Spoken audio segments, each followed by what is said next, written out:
Hi, I'm Carin Gilfry, and I'm a voice actor. At Zulily.com, we search far and wide to bring you thousands of amazing daily deals. Visit luxuryretreats.com and book your private villa today. When you're a mom, nothing is perfect. That's why I love my perfect fit trike from Little Tykes. Dream big, princess. Magical Wand Cinderella talks, sings, and lights up. One battery's not included. I started as a singer.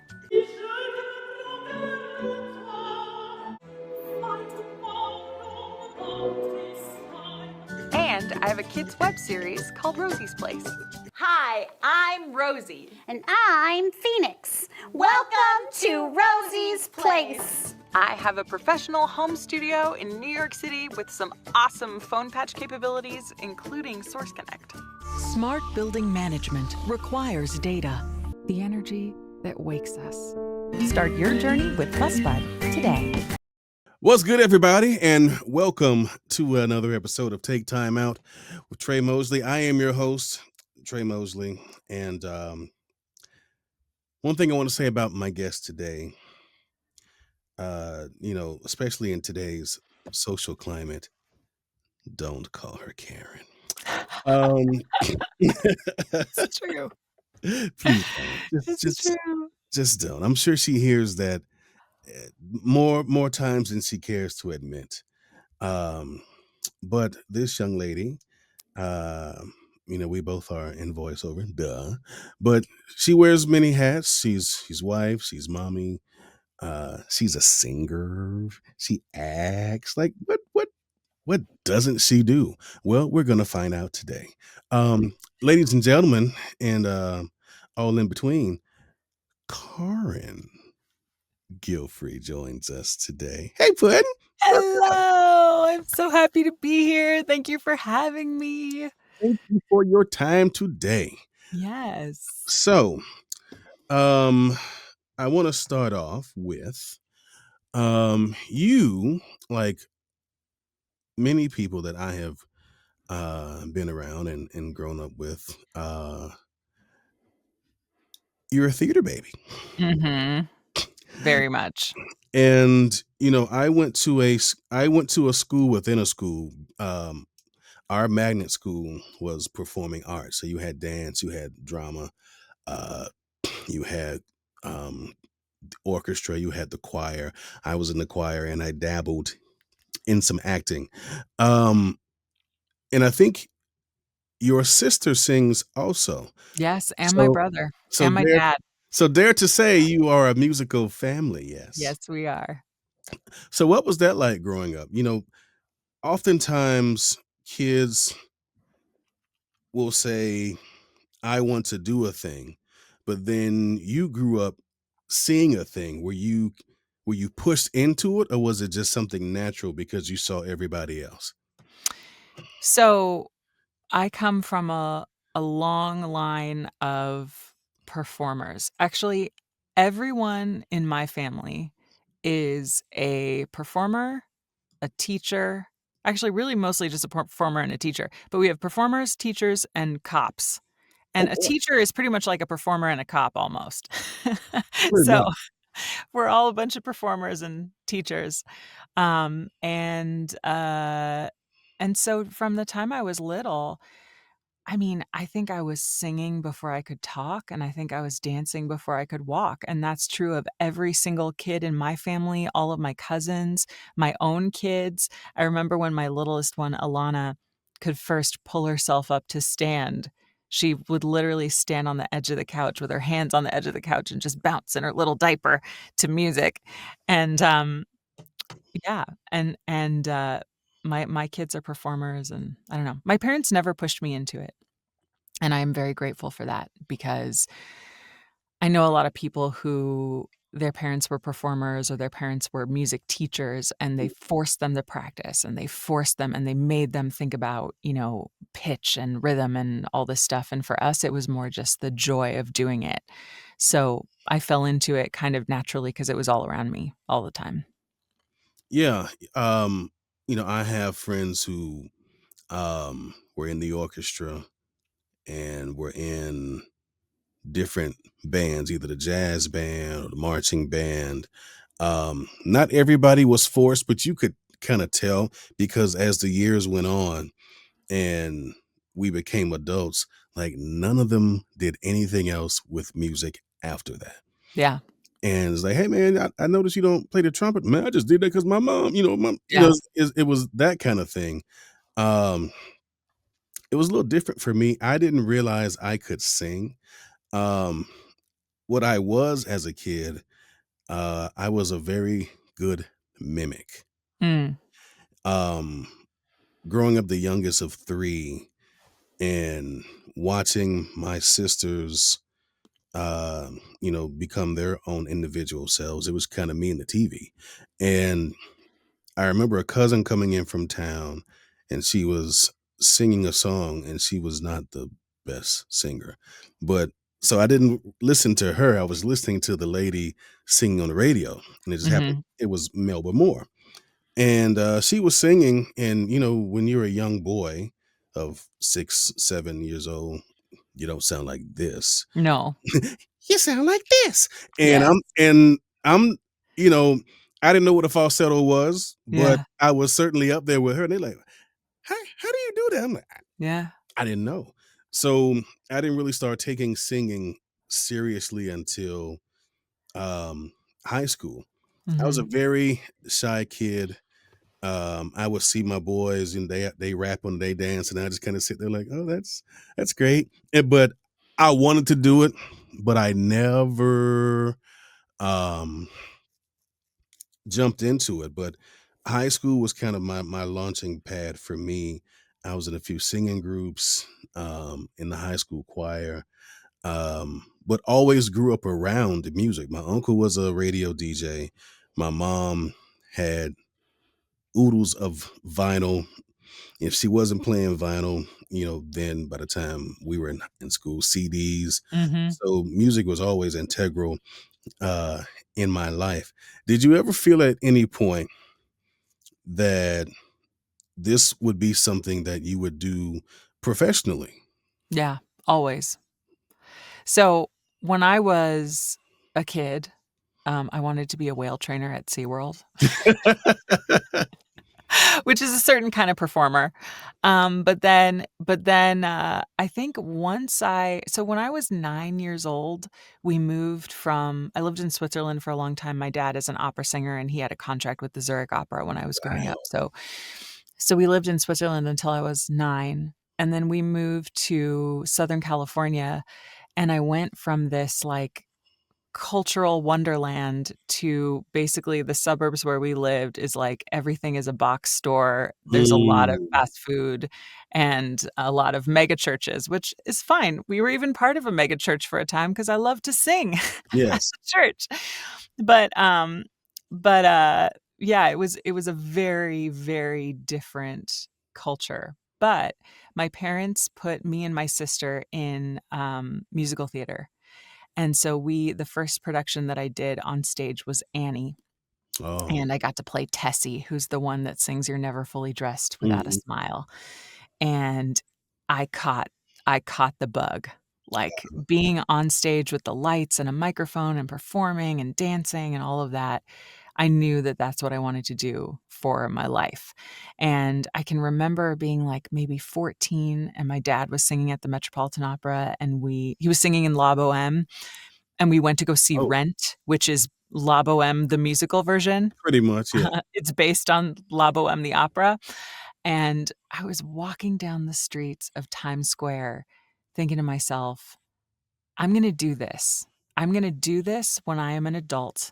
I'm gonna be here in New York City, walking the streets of Times Square, going to a rehearsal Wow. because I'll be a professional performer." Well, to quote a And line from Rent, "No day like today." yeah. Well, it's funny because when I was about 27, 28, I did a production with New York City Opera, and we rehearsed in Times Square, and Mm, I literally was walking the streets of New York on my way to a rehearsal in Times Square, and it was like fulfilling a dream, and I yeah. remember just being, going to that rehearsal, walking down the streets with just, like, tears in my eyes because Oh, I realized that I had wished for this when I was a kid. you know. Um, and it was great. So there was never a time in my mind when I thought I wouldn't be a performer. And I had a great example too. My dad was is still a very successful opera singer. And he showed me that art can be a business. Mm-hmm. It's not, and people who are artists don't have to be struggling, starving artists. You just decide that that's your business and you treat it like a business and you make it your business. That's the product that you put out, the service that you put out into the world is your art. And so that was a great model for me. And my parents have always been very supportive, but never pushy. So it's been great. Now, you said that you guys were in Switzerland and then you went to Southern Cal. Where were you before the move to Switzerland? We were in Germany. Okay. And before that, my parents are from Southern California. So Oh, okay. I was born in Southern California. We went away to Europe for like 8 years and then Gotcha. we came home, Okay. essentially. Man, Yeah. what was so you pretty much grew up on the road. What was that like? Being able, the contrast, leaving as a little one, a littler one in Southern Cal. Now you're in Germany, you're in Switzerland, wherever the music took you. What was it like culturally to be able to experience all that at such a young age? It was amazing, and it was, very, like, personality forming, I think, for me. Mhm. So, my parents just put us in public school. They were like, "Well, you're not gonna go to an English-speaking school, we're gonna make you learn the language." So they literally threw me into Swiss kindergarten, and I didn't know any German. And Swiss German is very weird compared to regular German. It's almost like, I was trying to describe it yesterday to a friend, and it's almost like if you were gonna go to a place where they exclusively spoke Creole. Like, Oh, it's wow. that different from regular English, where, like, Mhm. you can go and if you speak English, you can pick out a few words and you kind of understand the structure, but it's so different that it's another language. You have to really learn a totally separate language. But the language that they read and write in is, regular German, High German, they call Mhm. it. Um, so I got thrown into that, and I learned to speak Swiss German. Like, by month 4, I was pretty much fluent Whoa. because I was immersed, and I had Mhm. a brain that was a little kid brain that could, like, do all kinds it had all kinds of neuroplasticity. Yes, yes. So, so it was great, but I was always an outsider. Hmm. I was always the American one in Oh, wow. Switzerland, and then when we moved to California, I was the Swiss kid living in California.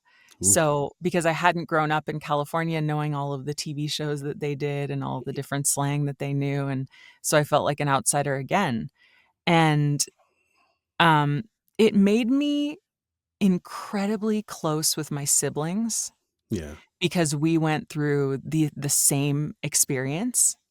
Um, but at the same time, like, I feel like for my whole junior high, high school, college existence, even into adulthood, I feel like I've been trying to find where I belong and the people that I belong with.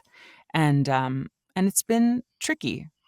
I Yeah. find that I get along really well with other Americans who grew up in other countries. Like, we have a kind of A shared experience. Yeah. a shared experience, yeah, Now, where it's like where'd you go to college? I went to USC for my bachelor's degree, and I went to Juilliard for my master's degree. All right. That's right. So classically trained. Yes, in Um, opera, not in voiceover. I didn't go to Juilliard for voiceover. I would hope not. That would be a hell of a class. What's your range? I I went from first tenor to baritone, which is where I kind of sit now. But Yeah, I was a soprano in my undergrad, and then I was a mezzo soprano in my master's, and then I sang as a mezzo soprano for a long time, nice. which is basically like you sing like a soprano, but you don't have all of the high notes. Yeah. You're more comfortable in the middle of your range You're in instead the of at the middle. top of your range. So Yeah, so no whistle pitches for you then. no whistle pitches. Have you Definitely have you not. ever got up there at all? I did when I was a kid. Well, you know what's funny is now, like full circle moment, we moved back to the States, and my kids are performing with the same theater company that I did Annie with when Wow. I was a kid. It's still run by the same woman who was running it when I was a kid. She's in her 70s now, and we're doing Annie. And now this is the second time we've done Annie, actually. The first time I was Miss Hannigan, and this time I'm gonna be playing Grace, which is really like a soprano Hmm. role. And, like, I'm singing high notes that I never sang before, in part because I was so in my head Yeah. when I was, like, a professional opera singer that everything had to be perfect, and I had to, like, be aligned exactly right, and I had to take exactly the right breath and now it's just for fun, so I'm, like, singing high Cs with no problem Huh. because it's just There's no and it could be pressure because then. I'm older and my voice is different, but also there's no pressure, so I can just do it however I want it. You know what? I think that not only that, but you get to work with your kids too. Yeah, So it's like, that's hey, true. mommy did this too, and so I think that's cool because, like you said, it's a full circle moment. Somewhere that kind of launched what you do, and now you're on the other end, seeing your kids get to experience it, and then to put a cherry on top, you get to do it with them.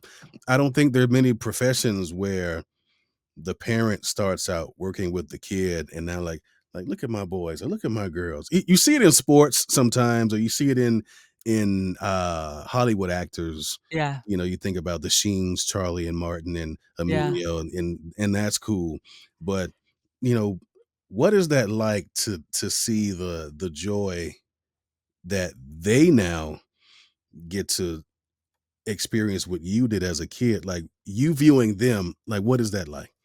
I mean, it goes even a step further because we did Music Man together, and everybody got COVID in that show, Oh. including the barbershop quartet, Oh, um, no. and my dad Sheesh. like, literally, we had no one to perform on stage for the public show. There were 3 barbershop quartet people, but we didn't have a bass, Mm, and my dad was singing in, Houston. He was singing a Verdi opera in Houston, and he was going to come and sit as an audience member in the public show of The Music Man, and I called him the day before, and I was like, "Hey, Dad, do you think that you might just learn this, like, little barbershop quartet? It's actually, like, 5 songs, but you can probably just sight read it, like, I'll just hold you just have your" and he did. He learned the whole role, including lines and blocking, and came to the public show, and it was my dad, me, and my kids, and my husband all in the show together. So 3 generations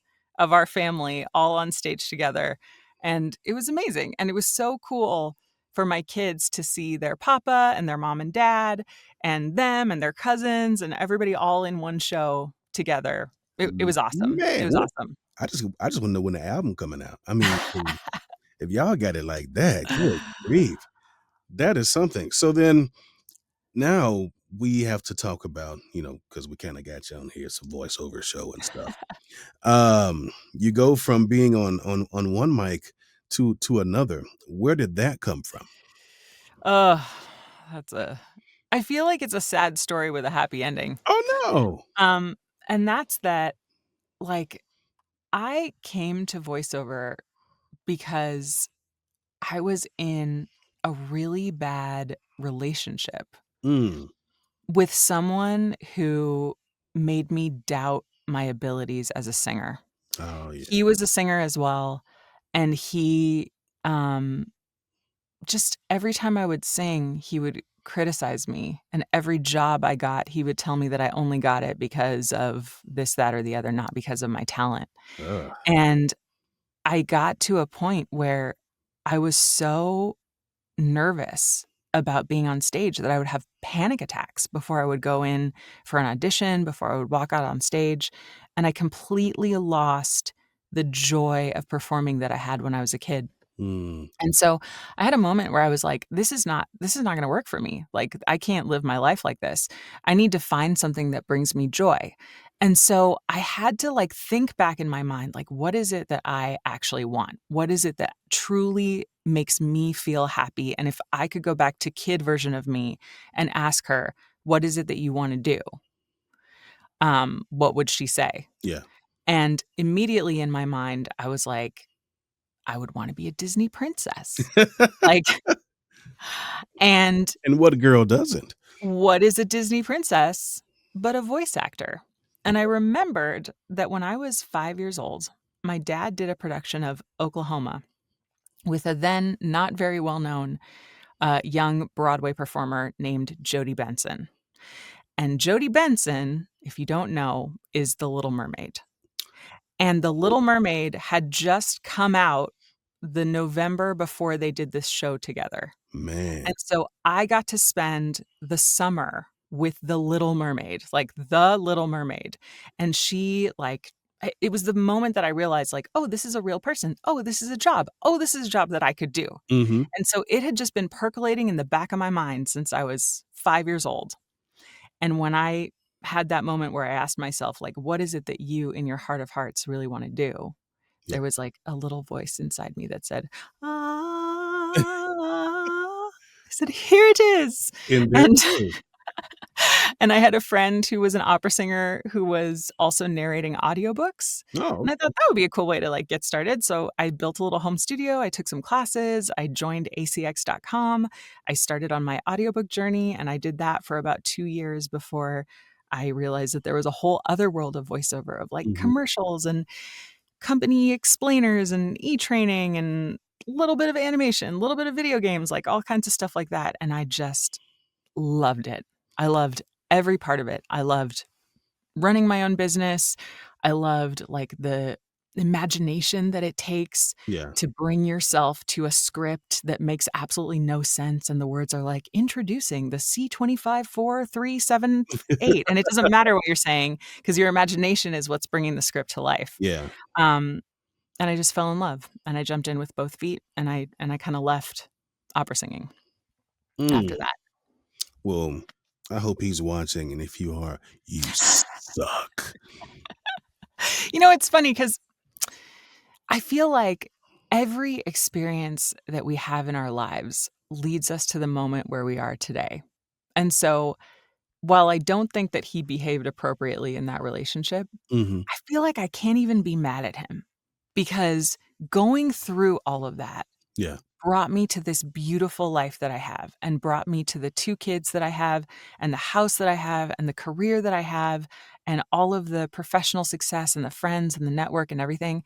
And had I not gone through that, I would be living a totally different life. Yeah. So be better, ex Yeah. guy.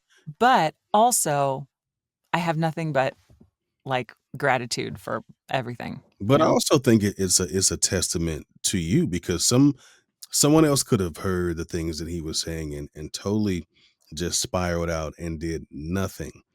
You was like, well, okay, you think I can't, but I can. And not necessarily saying I'll show you to him, but it Mhm. could have been you saying that to yourself, like, girl, we need to Absolutely. look, I'm gonna show me Yeah. because we all get in a place where things are going well, things are successful, everything is as it should be, and then that roller coaster takes that long drop, and you're like, "What do I do now?" And we sometimes have to, remind ourselves that, hey, if we can hold on during the drop, it's gonna come back up. So what are you gonna do to steer that thing to go back up and ascend again? We just have to remind ourselves every now and then, hey, you're pretty good at this, and you're having a lull right now, but that doesn't mean it's the end of the world. So kudos to you for having that girl talk with yourself, like let's get this car in gear and keep going, because oftentimes Carin gear. you see what I did there. That's right. That's right. I'm just saying, A master, a wordsmith. it's a theme. It's a theme. It really, really is. No, but I love the way that you just talked about talking to yourself because I talk to myself like that all the time. I heard something or I read something at some point that was like, don't like, talk to yourself the way that you would talk to your best friend. Mhm. Don't say negative things to yourself and beat yourself up. Like, the way that you said, we're gonna be okay." Like, come on, you know that you can get through this. You're good at this. Like, Mhm. you can have faith in your own abilities, and you can do it. Like, I talk to myself that way. I write to myself in my journal that way, and that is the thing that brought me out of the horrible situation that I was in, because when I, separated from my ex, I had no money. I had like $1,000. I had 2 suitcases worth of my stuff. I had no job prospects. I was babysitting to make ends meet. Yeah. I was buying like Trader Joe's, pasta and frozen chicken and frozen peas to like make myself food for the whole week. Had to make it work. Um, yeah, you had to make it work. But I had to treat myself like my own coach, like my own cheerleader. Yeah. I had to say to myself, like, "You can do it. Like, you gotta try," you know? I saw someone wearing a shirt and it said, "Be nice to yourself today." And I think we oftentimes are our worst critic. We beat ourselves up and we're not nice to ourselves Mhm. enough. And I think in order for us to be ready to take on what the world is throwing at us, we have to be nice to ourselves first. You know, it's okay to want to share love and extend love to friends and family.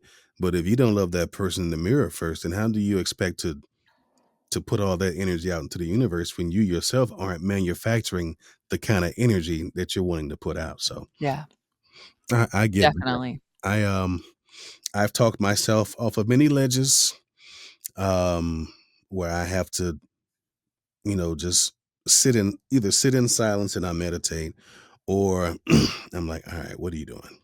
Why are you feeling the way you feel? And it doesn't always have to be related to the business. You may just wake up and you're just like, okay, I need to hit a reset button, but I don't have time. So let me just take a minute and sit with myself and go, you know what? You just got out of bed and you already feeling this way. You got to turn this around. Mhm. Um, and the more that you get into the mindset of, I can do this, things will get better. Watch me make this change. You start to believe it. And, it not only starts to emanate from here, but then people will look at your face and say, "Okay, you you feeling yourself there. You feeling good," because our faces, no matter how stern that poker face is, people can tell Yeah. when you're not you. And you have to find ways to beat the monster inside you and be like, "Not today. You need to stay in here because I got stuff going on." Um, I feel like people can sometimes even tell, like, from afar. Like, I don't know, I had a friend recently who sent me a message and was like, "Hey, I don't know why, but, like, I'm really thinking of you today, and, like, I feel mm, like there's something going on, and I don't know what it is, but I just wanna say that I love you and, like, whatever's going on." And I wrote her back and I was like, "Oh my god, I've had, like, the worst week in a long time." Like, I'm having this, yeah. stress, and this is happening, and she was like, "Oh my god, I felt it. I felt it I from be I be afar." I believe that. I have this thing where what I do is if I think about you, I'm going to call you or at least Yeah. text you. And oftentimes people will pop in my head that I haven't talked to maybe in days, weeks, months, or years. And I'm like, I don't know why I called you, but you was on my mind. Like, how you doing? And it could be a real great call, like, yeah, man, I'm doing good. Or, man, you don't know how good it is to hear your voice. I'm like, what's wrong? And like, what Mhm. made you call me? So is there certain people I feel you have this, unseen but very much felt connection to. Yeah. And they can tell when something's wrong, or you can tell when something's wrong with them. And whatever the greater force is out there says, hey, you need to go get at them. You know, I remember The Color Purple. There's a song, God's trying to tell you something. Mhm. And I truly believe that there are times where, you know, things in the universe will say, hey, something's not well with this person, or they may feel it and then call you. Um, so yeah, I am a strong proponent in um, the network of people that I keep around me, because I try to keep positive people and people that are supportive that I can support, people that are encouraging that I can encourage them. Um, with today's climate, man, it seems that we need more and more of those type of people in our circle. Mhm. It's true. Because some days if I turn on the TV, it's not to watch the news. I'm like, yeah, this is a PlayStation day, because that's just too depressing. I'm not gonna. I have completely stopped watching the news. I listen to the news. I will sometimes listen to the CNN app. I listen to, news radio sometimes, but I can't watch it. I can't watch it. It's too like there's too many visual things flying at me all the time. It's like Mhm. breaking news and this thing and here's a splashy thing and another thing and the music and I just like I can't do it. I got to take out the visual. Yeah, you know, And it really helps my brain this to be just able in. to I'm like, not again. yeah. So, so you your career in voiceover is a little, what am I gonna say, a little different. It's different from most people that uh we know about. Um, you your approach to it is very heavily on something that most voice talent, because I talk for a living, I do. Most voice talent dread marketing. Oh. Don't spoil the lead here. She's like, oh. But truth be told, you are one of these folks that, before agents and agencies, that you got a lot of business on your own just from marketing. Um, Well, I would actually say the opposite is true actually, because I mean, breaking news. yeah, no, I got I had my whole career was on my own, but it wasn't from direct marketing like email marketing and Mhm. cold emailing and all that. It was from online casting, really. I did tons and tons and tons of auditions. However, I think that one could argue, and Jamie Muffett does and Tim Friedlander does and other people, that doing having profiles on online casting sites and doing online casting auditions is absolutely a form of marketing, Mhm. because you are putting yourself in a place where people are looking for jobs, people to fulfill their jobs now. Sure. But um I don't do any cold emailing or email marketing because I just get creeped out when people do it to me. When people call me and they're like, "Hi, are you looking to get some solar panels?" Even when I was Mm, interested in getting solar panels, I would be like, "No. Who is this? How did you get how'd my you get the number? number? I don't Yeah. I don't I don't wanna listen to you. Why are you calling me? There must be something wrong with your business." I wanna find the people that I wanna work with. I wanna find them, I wanna research them, I wanna see reviews of them, I want to, like, see some of their work and then decide if I want them. And that to me is what, online casting is. They can go to my profile, they can see my work, they can hear related samples, they can hear some of my work, they can hear my audition, and then they can decide if they wanna work with me. Um, and I like that much better because when people call me, I get freaked out. You get freaked out. But I find it interesting because a lot of people nowadays are not as big a proponent for online casting, or Mhm. the pay to play sites, as they call them.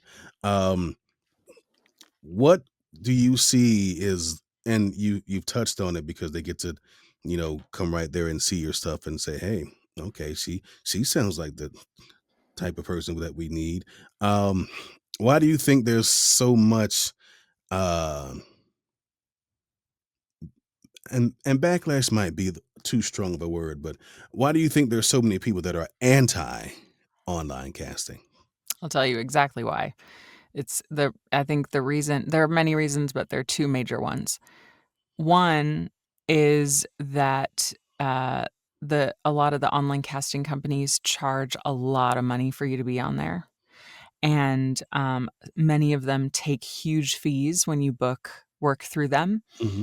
So you might get $1,000, but the online casting company gets another $400 on top of your $1,000. And that's money that the client had to spend on potentially voiceover Yeah. that you could have had in your pocket that now the online casting company has in their pocket.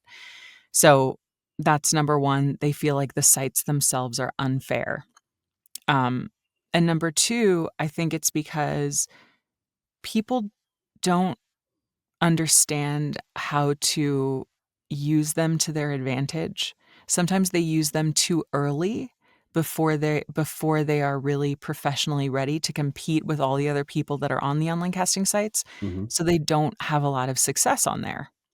And they feel like I spent $500, I did 50 auditions, I didn't book anything. This must be a scam, Ah. you know, or this there must be something wrong with the site.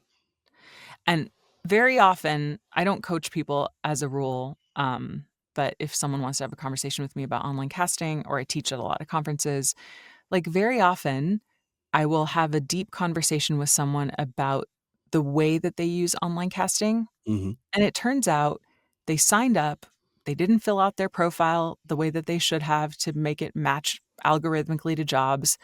They did 10 auditions in the first 2 weeks. They didn't have any success. Then they did like a couple auditions, like every time that they felt like they wanted to audition for the next couple of weeks, it added up to 50 auditions. And that's the most they've ever done on there. Hmm.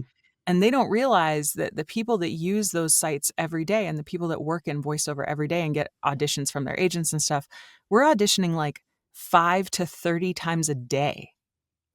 So if you did a lifetime 50 auditions, that's as many auditions as I do, on average in a week. Right. So if you had done 50 auditions a week for the past 6 months, I guarantee you, you probably would have booked something. And even if you didn't, you would have gotten a lot better in the process. Yeah. Because I always say, like, auditioning is my conditioning. Mm. And the game. The job is the performance. The job is the real thing. But auditioning is your conditioning. Auditioning is you going to the gym and working out. Auditioning is you doing your drills and your, back and forths and all kinds of stuff like that, making yourself better for the actual job. I like auditioning is your conditioning. Oh, Yeah. that's swanky. Um, so with that, I've heard those same gripes from people. So talk about, and I think a lot of people don't really know or understand it the way you do because of how it's been a successful um business tool for you. But explain how the algorithms work on the casting sites. I don't think a lot of people really know what that entails as far as how auditions are. How the algorithm will say, "Well, we think this is a good role for you," Mhm. versus you doing X amount of auditions. Training the algorithm. Talk a Yeah. bit about that. It's it's complicated and it's site specific. What I will say Hmm. in general is that all of these online casting sites have tutorials for you to view and really research into the specific intricacies of every single casting site that you potentially want to be on. Yeah. But in general, as a rule of thumb, they work kind of like dating sites where you make a profile, you say everything that you are, you fill out your profile to the max, you put as many demos as you have, as many samples of you doing as many different kinds of voiceover work that you want to match to. Hmm. And then when a client goes on the site, they have a job, they say, we're looking for X, Y, and Z. If you have X, Y, and Z in your profile, you will match to them. You will match to that job and you will be sent that audition. If you don't, if they say, I want, female, North American, 30 to 50 years old, e-learning, and I am female, North American, 30 to 50 years old, but I only have a commercial demo, then I'm not going to match to that job because I Right. don't have an e-learning sample on there. So I might get sent the audition later. I might have a lower matching score with that job so that my audition is later in the pile of auditions that they see, Hmm. or I might not get the job at all. So the thing to do on these online casting sites is to fill out your profile to the max. Everything that you want to do, everything that you think you are, everything that you think you're able to do, put it into your profile. And then only audition for the things that you really fit well. Yeah. So if it's asking for an authentic child voice and you are a 40-year-old woman, I'm not an authentic child. Like, if I audition for that, the client is automatically going to not like me because I didn't follow their directions. Yeah.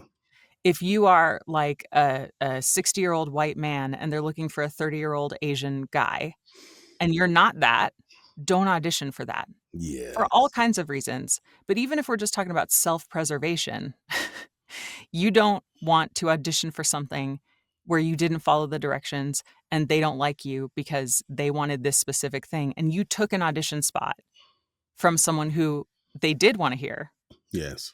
and now they're mad at you. Yeah. Bad impression. That would. Among many other reasons why you shouldn't do that. Yeah. Because you're not Asian, Mr. White Guy. No, you're not. You're just not. And piggybacking on that, how important is authenticity in Oh, voiceover? so important. And I want So you, important. and this is a two-prong because I want to kind of weave a little tapestry into this. So not only are we speaking in regards to authenticity as a human voice, number one. Talk about what you guys over at NAVA are doing to ensure that there is authenticity looking at you, AI, with the human voice. Yeah.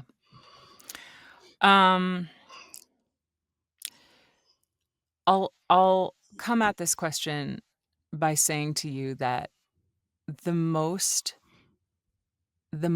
precious thing that I can bring to any job that I do is my human experience. Yes. All of my past experiences inform how I look at a script, how I read a script, how I approach a role. If I do not have the lived experiences of a specific culture Hmm. or a specific age group or a specific type of person, and I try to bring my perspective to that role, I am doing that role a disservice. And I don't care if, there are people that say acting is acting and you just like anyone can, like, you could play a purple people eater if you wanted to and Yeah. whatever. Fine. Purple people eaters don't exist. There are people in the world that exist that have a certain lived experience that I don't have. And I'm not going to pretend to be those people. That means I am not the best actor for the job. Hmm. In the same way, AI has no lived experience. AI has no history. AI has no emotion. AI can only do what you prompt it to do. And it can create a simulation of, things that it has seen other people do who have those experiences. Right. So AI will always be flat, inauthentic. And we can hear it. We can see it. When you're watching an AI movie, you're like, wait, there's something that's not right about this. Yeah. It doesn't feel right. You don't connect to it because, like, Tilly Norwood, who's this AI actor that has been in the news lately, Yeah. I saw AI actor in quotation marks, her. that all these like agencies were trying to sign. By the way, I haven't heard of anyone signing Tilly Norwood. She is not impressive. She's not impressive because she can do anything. Like, Tilly Norwood can beat Usain Bolt in a race Right. because she's fake, right? And Like, prompted to do so. and prompted to do so in the same way that a Tesla can beat Usain Bolt in a race, right? It's not impressive because it's a robot. Like, Tilly Norwood can cry on cue. Fine. That's not impressive. She was prompted to cry on cue. When Viola Davis cries in a scene with Denzel Washington where they literally have like snot dripping down their face Yeah. and they're in the scene in a way that it feels so human and relatable, and you know, like you've been in that situation with someone you love before. Yeah, you're And pulling from also, something. Yeah. yeah, you're pulling for something, and also you're like, how the hell are they able to access that emotion in such an authentic way? Yeah. That's impressive. Absolutely. Saying cry with snot coming down your nose into a computer is not impressive. No, because some guy's going, she's emotional. Tears are flowing profusely. She's starting to drip nasally from her. Nah, I need to feel it. And you can look at, and there are certain actors, um, even in animation now, the way that they draw the characters, and with us that are providing the voices, like, you when a certain cartoon or animation characters die, people feel that. Yeah. I remember as a kid, and me and my wife, because she understands now, she was like, I don't understand how you grown men are still 40 years later talking about the Transformers movie, Mhm. the animated one. Mhm. I had her sit and watch it with me about a month ago, and she was like, wow. I She was sitting there like, I've never seen Optimus Prime die like that, because the Michael Bay movies, it's all CGI with it, but to see this hand drawn 90-minute animation, and you're watching this robot on the operating table, he dies, and all the color fades out of his body. She was like, I have never seen this. This is too much for an animation. Yeah. I'm like, but you felt it. I don't think if they rewrote that movie now and made it totally AI, is like, in this scene, Optimus Prime dies, his body fades away. You won't get that It same. wouldn't be. It would No. not be the same. So, what have you guys been doing? Because you've made several trips to our nation's capital. Mhm. Talk about the efforts that you and Tim and Slim have been putting forth to ensure that our voices continue to be heard. Well, we have to talk about the major problem in the United States, and that is that each individual person does not own the rights to our own voice, image, name, and likeness. So you do in some states at a certain level. You do a little bit more if you're a celebrity and you're a recognizable person, maybe not necessarily a recognizable voice, but a recognizable person. Sure. But on the federal level, we each don't own ourselves. So one of the things that we're trying to do is we are working to get this bill called the No Fakes Act passed. And it would essentially establish a new intellectual property right over your own voice, image, name, and likeness. And then that opens up the doors to all kinds of extra protections that we can have over our own voices. So our voices are never used without our permission. The problem that we have run into, I mean, first of all, right now, as we're recording this on the October 16th, there's a government shutdown. Yeah. So nothing is happening in the federal government right now. But even when the government was running, the problem is not that this bill doesn't have bipartisan support, because it does. There are people on both sides. Everyone does not want deep fakes made of them. Nobody wants some version of them out there running a political campaign that they are not running as a politician. So they're all on board with this.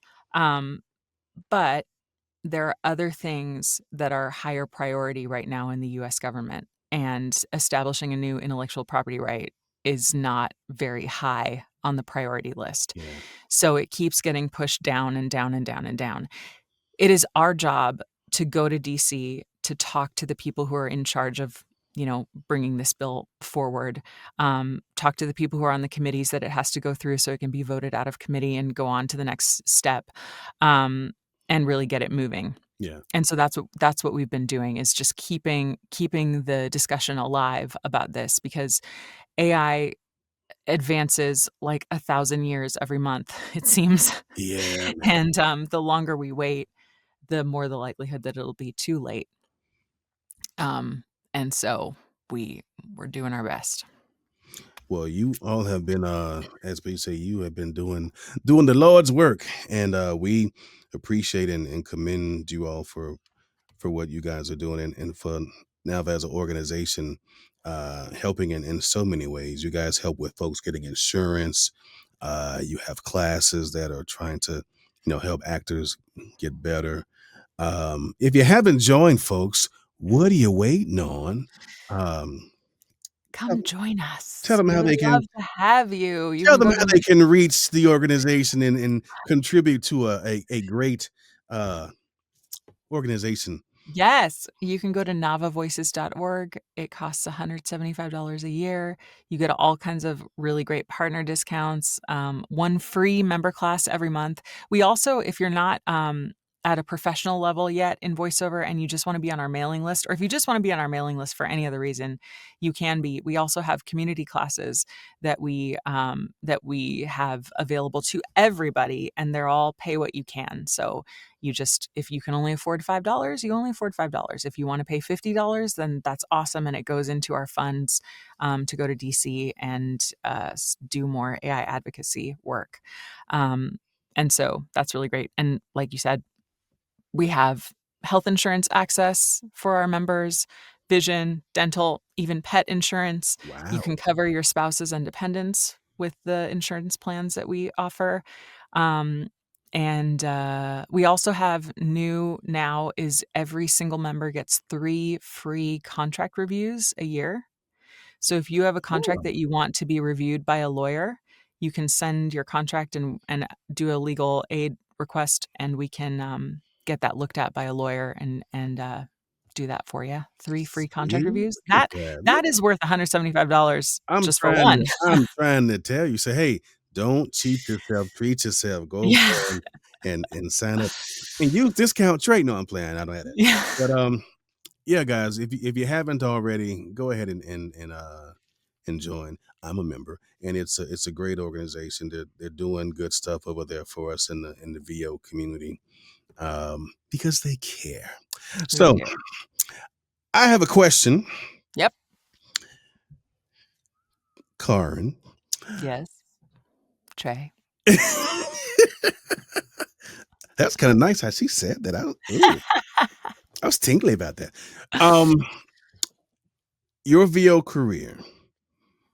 I remember you saying you had a tumultuous point. You had a few bucks in your pocket. It's one would assume that VO has afforded you some liberties that that young lady many moons ago was not able to afford herself. What's something that you like, you know what? I deserve to treat myself. What's the one thing thus far that you just said, all bets are off, I'm gonna splurge, and I got myself a I turned 40 this year. I know we're not supposed to tell our age, but I turned 40 this year. I remember 40. And when I turned 30, I had no money, but I wanted to celebrate.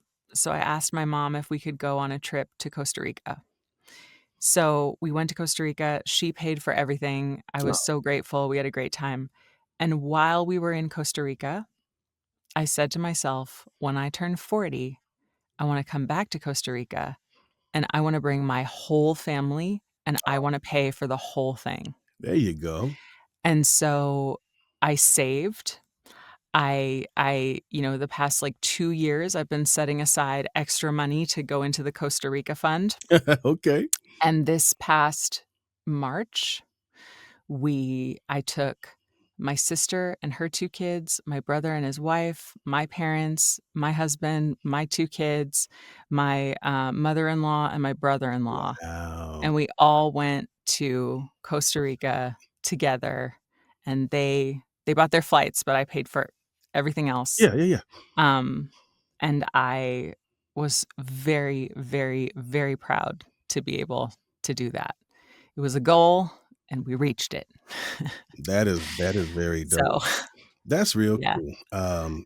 Kudos to you for, you've had a lot of full circle moments in your life. And I think as we go through life's journey, I think it's important to have a beginning and an end to a thing because it shows progress, it shows growth, it shows stick to itiveness.